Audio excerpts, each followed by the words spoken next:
Good morning, everybody. It's your host, Hao Tran, the CEO of Vietcetera. Welcome to another episode of Vietnam Innovators. We're here in the studio with a guest, Mamoru Morota. He is the general director of Fujifilm Vietnam. You guys might know Fujifilm very well. It's one of the most popular camera makers in the entire world. But today we're going to be learning about an industry that you guys might not know about, that Fujifilm is really big in, and that's in healthcare. We'll talk about both businesses, though.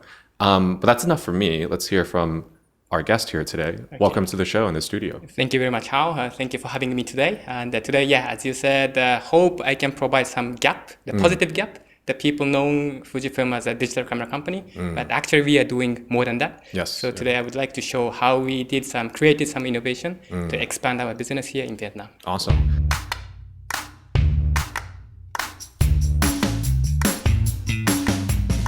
And when you say, it's not just cameras, right. That's not just from a awareness point of view, but the actual business percentage-wise is significant in this case, healthcare. Exactly. I think you were mentioning 70% now. Our business came from the healthcare business.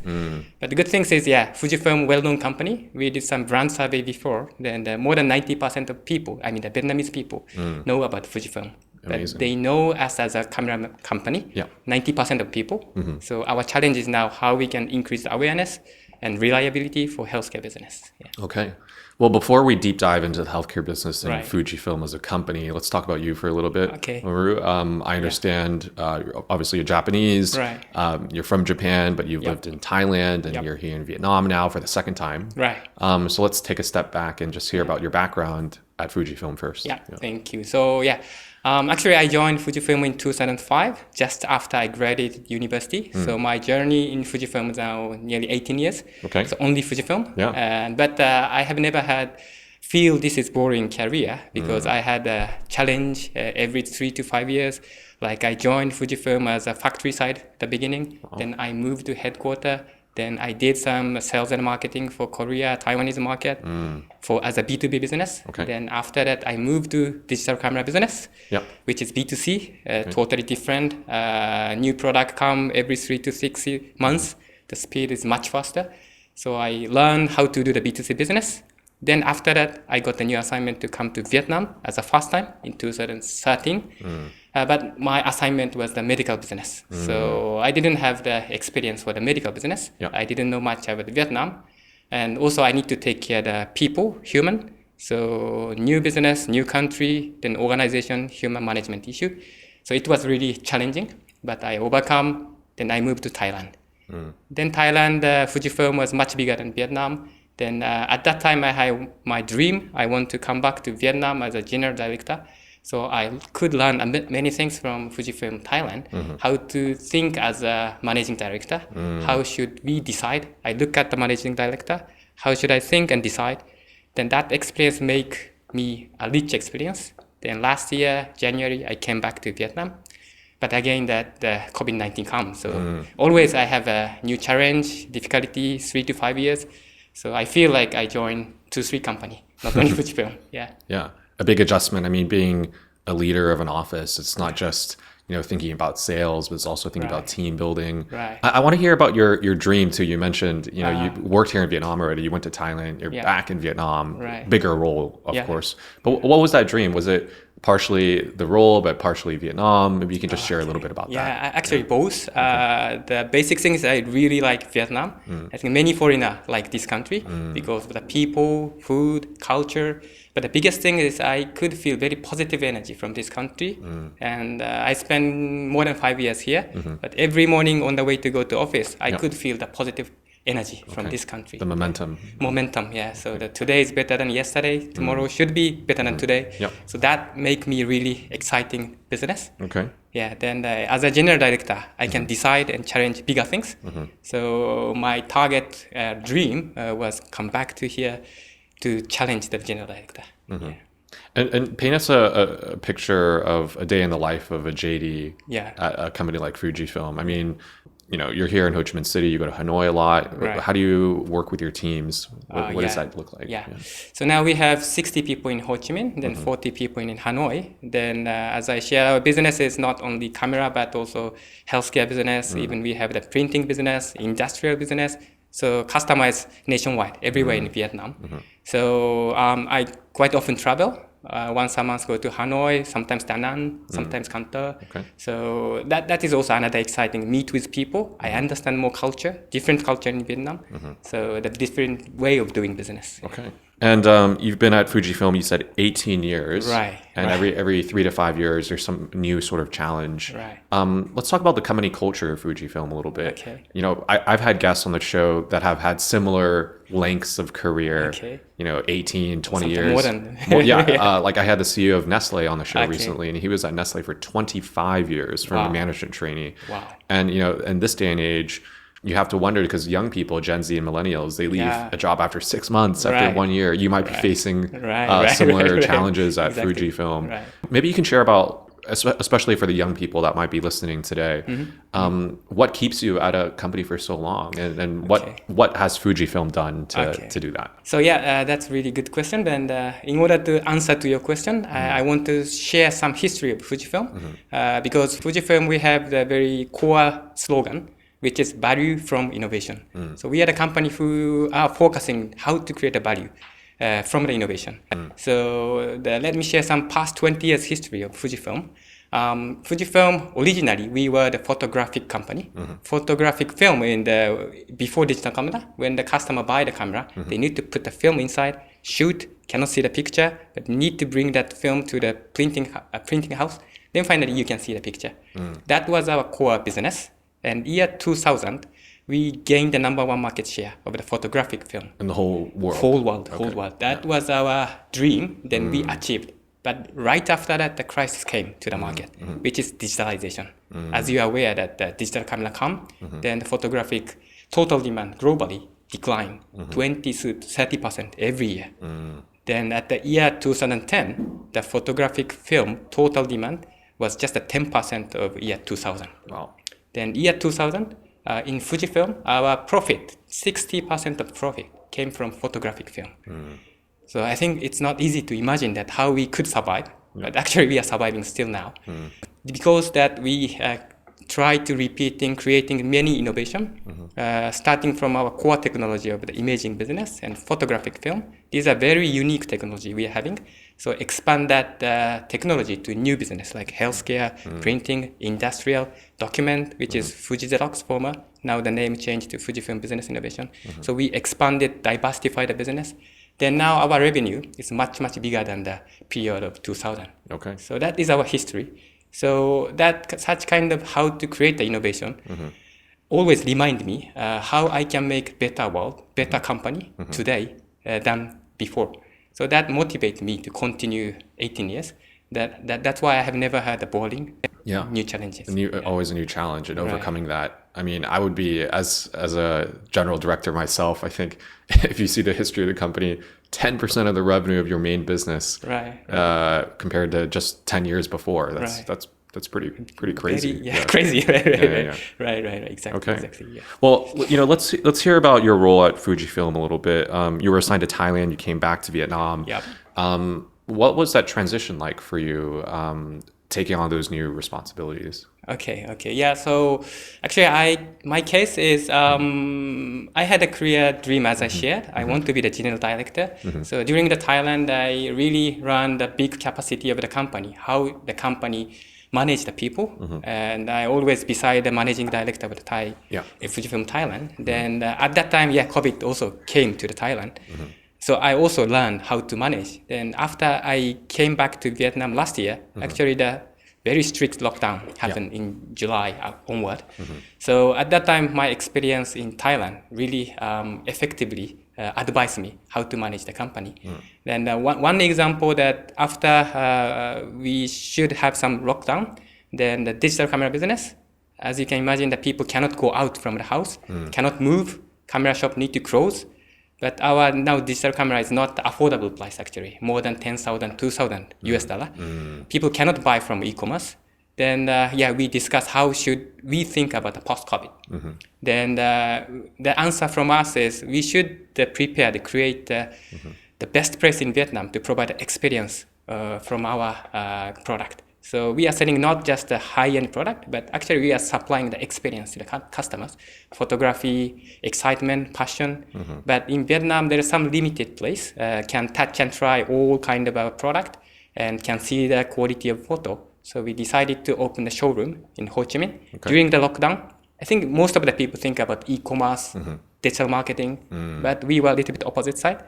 And right after the lockdown, October, we opened the Fujifilm showroom in Ho Chi Minh.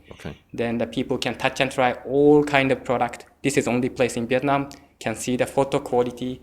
Then we also have the service center there, so people can bring the camera. If any technical issue, we can provide the best service. So it's going well now, then more than I expected actually. So we try to think about a positive way all the time. This is not a risk. This is a chance, opportunity to think about the future. That's what we did in the COVID period. And for those listening in and perhaps here in Saigon or visiting soon, where is the showroom? In our office, Saigon Trade Center, 30th floor. So it's not easy for people to recognize. So that we have only customer who knows our place. It's a destination. If they're seeking film photography, they want to have that experience, they can go there. Exactly. Yeah. Very good. And that's open to the public, of course. Yes, sure. Yeah. Great. Well, if you're listening, visit the Fujifilm showroom.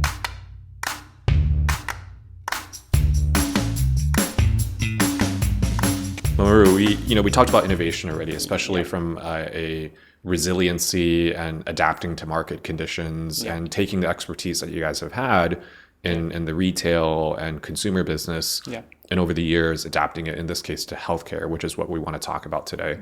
You mentioned 70% of the business here in Vietnam, at least, is now healthcare. When you say healthcare, let's just describe what that means. I'm imagining X-rays and radiology. What kind of products are you guys selling in that space? Our identity or core business is imaging, because we were the photographic company. Still, we are doing this business. So our unique technology is image, the imaging processing. So we are focusing the radiology. We call imaging diagnostic, which is wider. Not only radiology, but also we have the endoscope, also ultrasound, mammography is to detect breast cancer for women. So we are strong in that imaging diagnostic field. And also we have very unique technology for IT. So this IT can archive the image of the diagnostic product. Then the doctor can see immediately the image and writing the report. So let's say the shorten the process, the improve the workflow at the hospital. So this is also the contribute to the hospital workflow to, maximize the capacity. Then patient can get the better service. So these are what we are doing now in Vietnam. Okay, and would you say that's your priority for the market here in Vietnam, the healthcare business? So because healthcare business is, we need to think about how to solve the society issue, not just pushing our product, but we need to understand what is the society issue. Then society issue is country by country, it's different. So this is, again, the big meaning. What we are doing is really directly contribute to the Vietnamese society. Yeah, you have to be giving a solution. So what are the pain points that you see in the healthcare space that you guys are helping to solve? Is it a lack of training related to these products? Is it access to these products? What exactly are those problems? We could see two pain points in Vietnam. One is that important things is the doctor. If doctor can find the disease in early stage, the doctor can advise how to treat, how to get the medicine. The patient can overcome. But if we find the disease in late stage, it's really not easy. But unfortunately, especially after the COVID, patient didn't go hospital during the 2 years. So they didn't have the periodically health check. So the doctor told me that these days many patients come to hospital very late stage. Very late stage. It's too late. So our product can support to detect the disease in the early stage with our latest cutting edge technology. This is the one thing what we can contribute to the society issue. Then second thing is the overload of the hospital. So Vietnam, the population increasing and the income increasing, but the capacity of hospital is not ready to accept all the patients. Sometimes it's going down, especially with the labor force. Right. A lot of nurses. Right, exactly. Now many news, you can see it. And you look at the public hospital, every day few thousand outpatient comes to the hospital. Then doctor working really hard from the early morning until the late evening, but still not enough. So how that as a company, manufacturer, we can contribute to the hospital to maximize the capacity by introducing our IT or equipment to make the better workflow.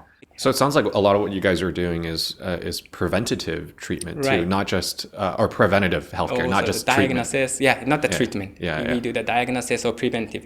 Okay. Because preventative, if you do it all right, you don't have to do treatment. Hopefully. Exactly. Yeah. That's a great thing to note. And I think, as you mentioned, as the workforce becomes tighter, demand goes up, people have to start thinking about preventative, not just treatment. Right. Fujifilm's mission. You mentioned innovation and creating value through that. To meet the market expectations, what kind of culture do you have to build here in Vietnam? How different is it here in Vietnam to Japan? Or is it different? Is it the same? I'd love to hear from your team building and your culture building. This is my biggest challenge. Let's say this is my biggest challenge in Vietnam. Even we try to make the innovation, then the product is ready and technology is ready. But if the people in our team is not ready to provide that technology, we cannot make it happen. So there is some common culture in Fujifilm. In order to create the innovation, we have Fujifilm way. We call it STPD, which is see the fact and think from the fact, then plan and do action. So in the globally, the PDCA, plan, do, check, action, is quite common way to make the good result of the job. But Fujifilm, we are focusing more see the fact and think from the fact. So one example is now we are collaborating with Choray Hospital in Ho Chi Minh to reduce their workload of the doctors, technologists, nurses. Actually introducing a medical IT is not easy because the Vietnamese insurance also need to have the scheme to pay money for the hospital. And the hospital also need to have enough room, enough time to use the new workflow. But if we just wait, the environment change, we cannot contribute to the society. So we decided, we need to create the change, not just waiting. Then we signed some MOU with hospital. Then we invested some equipment, medical IT, including artificial intelligence. This is cutting edge technology. And using that technology, for example, doctor can see the image, not from film, but just shoot immediately after the doctor can see the monitor with AI. Then AI can show the heat map. The red zone is abnormal place, so doctor can easily understand where is the abnormal place. But without this IT equipment, doctor need to see X-ray film, where is the abnormal place. Takes time, very tired. But with our total solution, we can provide better workflow. So our always mentality is how we can proactively create a change, not just waiting. So that is what I'm challenging now, how we can make the culture of that see, think, plan, do, and proactively make change. And the last thing is Fujifilm, we are very focusing about the trust and integrity. Because photography, when the customer buy the film, the customer cannot understand the quality or reliability of the film. Then after shoot, bring to the printing shop, then finally they can see the quality. But at that time, if, for example, wedding photo, very bad quality, it's too late, cannot go back. So we're really focusing on the quality, integrity, trust. That is our mentality. So I'm also try to make this kind of culture in Vietnam, which is really challenging part for me. Okay. Do you find that the talent at Fujifilm are up for that challenge? Do they like that? Exactly. I think pairing up, in this case, the hospitals, right? And then the team, do you find that they're both very proactive? They're both open to this? That motivating me a lot, that our now team, our people, 100 people, took the really proactive action. Of course, that changing the workflow at the hospital is not easy job because even myself same. I'm sometimes stick with the current workflow. If I try to change the beginning, I have some pain. So in order to solve that pain, we need to try again and again. What is your benefit? How we can support that benefit to bring smoothly. Then if I guide 1 to 100, it's not easy. It's impossible, let's say. When our staff proactively think what the customer mind, what kind of action they need to take, then make it happen. So now the people developing very fast. After I came back to Vietnam, after a 4-year journey in Thailand, I felt the young generation of the Vietnamese people develop so fast. Their mentality is more, let's say, how can I say, global, then more flexible, and more focusing the real cause of the issues. So that brings me that unlimited possibility in this country. I always like to ask as well in my podcasts, are you guys hiring? And for what kind of roles? What kind of people are working at Fujifilm? I'm not just focusing the knowledge or experience, but I'm focusing the mindset. I always say, let's think about a positive mindset. If that we face some issues, don't think this is a fail, this is a risk. But opposite side, this is opportunity. This is just the experience to be succeeded. But the mentality of positive mindset is not easy to teach them. So what I need to do is pushing them to have experience, how to overcome this positive mindset. That's what I'm challenging. So I'm really welcome if someone has very positive mindset, like to create the innovation, like to contribute to the society. I think Fujifilm, we are ready to have that challenge. Yeah. Okay, great. Yeah. Well, for those listening in, if you're looking for a space that's making huge impact, not in just the cameras that you guys know for Fujifilm, but also in a very meaningful space like healthcare, look no further than Fujifilm for that innovation and that career path. Mamoru, I'd love to hear from you. Do you have any other last comments or sharings that you'd like to give to our audience today? Last thing is Fujifilm Vietnam, we have our corporate vision. And that vision is create change, strive to be the sustainable growth company, and building open, fair, and clear corporate culture. This is our vision. So the keyword is that create change again, and sustainable growth company, and open, fair, and clear culture, which is trust and integrity. So we are not just thinking about short-term business or profit, but I will continue to focus on this core value or vision to contribute to this society, which I really love Vietnam. So please keep watching Fujifilm activity. Then hope we can have some collaboration each other together with the audience today. Yeah. Great. Yeah. And for those tuning in, again, remember, Mamoru's been at Fujifilm for 18 years. So any company that has these values, they're actually really making it happen to keep someone like you for 18 years. Amazing. Thank you so much for joining today's podcast, Mamoru. And we look forward to seeing Fujifilm developing over the years to come in Vietnam. And of course, don't forget, you can visit their showroom here in Ho Chi Minh City to check out their cameras and all the other work that they're doing. Thank you so much, Mamoru, for joining today's podcast. Thank you for having me. And we look forward to seeing how Fujifilm develops over the years here in Vietnam. Thank you. Thank you very much. Take care, guys. We'll see you next week. Fujifilm, Value from Innovation. Khi thế giới cũng đang chuyển mình vào phim ảnh, chúng tôi đã bắt đầu thay đổi góc nhìn của thế giới. Với tư cách là người tiên phong mở ra kỷ nguyên số trong lĩnh vực chăm sóc sức khỏe, chúng tôi đang cách mạng hóa ngành chẩn đoán thông qua việc ứng dụng trí tuệ nhân tạo. Nhưng vì sao phải ngừng lại khi chúng tôi cũng có thể tận dụng trí tuệ nhân tạo và hiểu biết về Internet vạn vật để giải quyết những vấn đề thách thức nhất trong kinh doanh? Vì một thế giới khỏe mạnh và một xã hội bền vững hơn, chúng tôi sẽ không ngừng đổi mới.